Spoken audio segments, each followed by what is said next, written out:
पीले दांत वाली बहू। रंजना कभी ब्रश नहीं करती थी। उसे कितनी बार उसके माँ बाप ने डांटा, लेकिन उसका कोई असर उस पर होता ही नहीं था, जिस कारण से उसके दांत पीले पीले हो जाते हैं। शादी के बाद। अरे बहू, वैसे तो तुझ में कोई कमी नहीं है, पर तेरे दांत इतने पीले कैसे हैं बेटा? कैसे है मतलब? कुछ सर्जरी थोड़ी ना कराई है। वो तो क्या नाम, मैं ब्रश नहीं करती थी तो पीले हो गए। क्या करूं? आप कहें तो लाल करवा लूं या फिर काले? यार ये क्या है, क्यों माँ से लड़ रही हो? लड़ रही हूँ? अरे मैं लड़ रही हूँ या ये बोल रही है कि दांत पीले हैं, पीले। अरे तपस्या थोड़ी ना की है इन्हें पीले करने के लिए। बकायदा ब्रश नहीं किया है 20 साल तक, तब जाकर। छी, कैसी बात कर रही हो? ये उस वक्त तो पीले नहीं थे जब हम लोग तुम्हें देखने आए थे। अरे तब साफ करवा लिया होगा डेंटिस्ट के पास जाकर।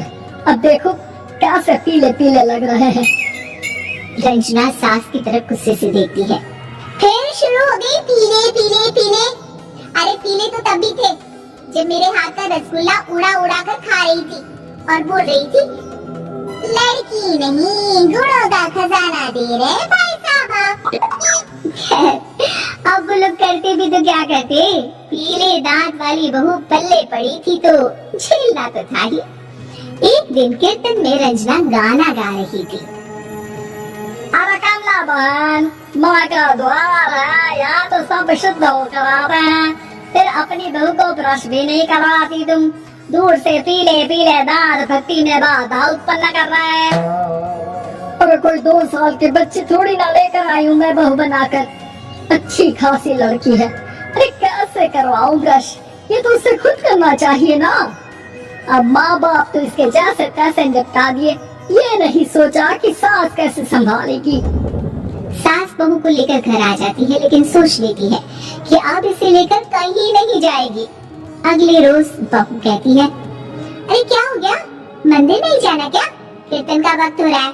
मेरी मधुर वाणी से कान्हा जी जागते हैं और सोते हैं। आप तो जानती है ना उनकी भक्ति में कितना मन लगता है मेरा। वो क्या है ना, तबीयत ठीक नहीं लग रही है मेरी, आराम करूंगी मैं। तबीयत ठीक नहीं लग रही?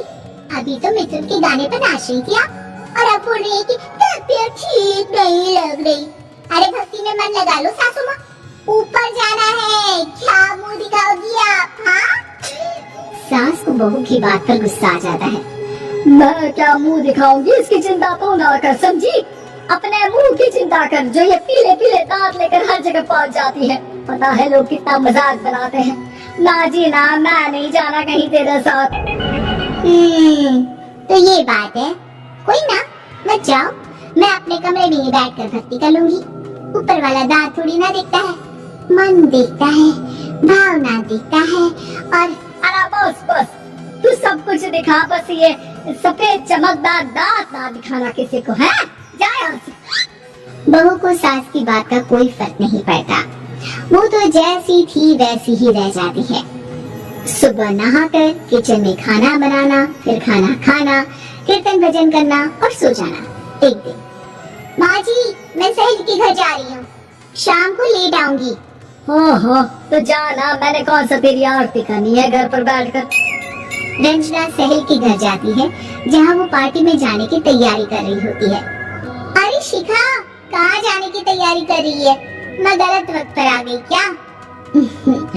अरे नहीं यार, उल्टा सही वक्त पर आई है। मैंने ये साड़ी और ज्वेलरी निकाली है यार, शाम को इनके ऑफिस की एक पार्टी में जाना है। बताना कैसा लग रहा है ये सब?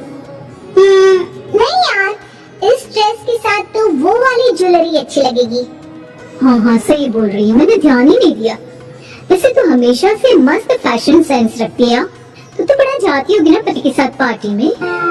रंजना कुछ नहीं बोलती, बस सोचती है कि यार काश ये बात सही हो जाती, पर मैं क्यों नहीं जाती पार्टी में? क्या इन लोगों की कोई पार्टी होती नहीं होगी? रंजना घर आती है और रात में पति से सवाल करती है, एक बात बताइए, आप मुझे किसी पार्टी में क्यों नहीं ले जाते? क्या आपके यहाँ ऑफिस में पार्टी नहीं होती? पति बेचारा क्या कहता कि दांत पीले हैं तुम्हारे इसलिए। अरे कोई पार्टी होती नहीं हम लोगों के ऑफिस में, तो कहाँ से लेकर जाऊं? और मार्केट, मॉल, कहीं वीकेंड घूमना कहीं तो। अरे यार सारे हफ्ते में एक छुट्टी मिलती है, तो सोचता हूँ कि आराम ही कर लूं। क्यों? रंजना मन मार के रह जाती है। पहले कभी सास के साथ मंदिर जाया करती थी, लेकिन वो भी सास ने ले जाना बंद कर दिया। घर बैठी बैठी रंजना बोर हो जाती है। तभी उसे आइडिया आता है और वो मायके जाने का सोचती है। सासू माँ, 2 दिनों के लिए मम्मी के घर जा रही हूँ।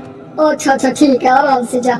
और हाँ, माँ से कुछ अच्छी आदत सीख कर आना कि कैसे शरीर के हर बात की तरह दांतों की सफाई भी जरूरी होती है, समझी? शुरू हो गई ना आप? वो लोग आपकी तरह नहीं है कि छोटी छोटी बात का बतंगड़ बना दे। उन लोगों के लिए मैं मायने रखती हूँ, ना कि मेरे पीले पीले दांत।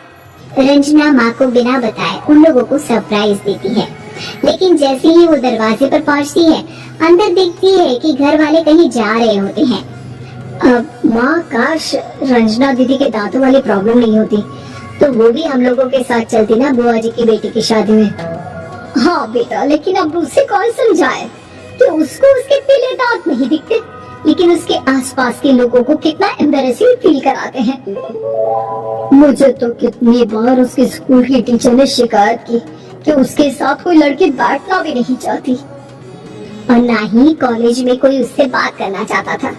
लेकिन पता नहीं क्यों उसे ये बात समझ में नहीं आती। कोई कमी नहीं है उस लड़की में, बस यही कि दांत पीले हैं। वो तो भला हो जीजाजी और उनकी माँ का, जो दीदी को जैसी है वैसे ही रखा हुआ है। रंजना को अपने घर वालों की बात सुनकर बहुत दुख होता है। वो सोचती है कि वो क्या करे, लेकिन फिर वो सीधा डेंटिस्ट के पास जाती है, अपने दांत चमकाती है और कसम खाती है कि वो रोज ब्रश करेगी। और क्या हो गया? तुम तो 2 दिनों के लिए गई थी ना? पर कोई ना, अच्छा है, चलो आ गई तो। रंजना सास के सामने आकर खड़ी हो जाती है और पूरी स्माइल करती है, उसके चमकदार दांतों को दिखाती हुई।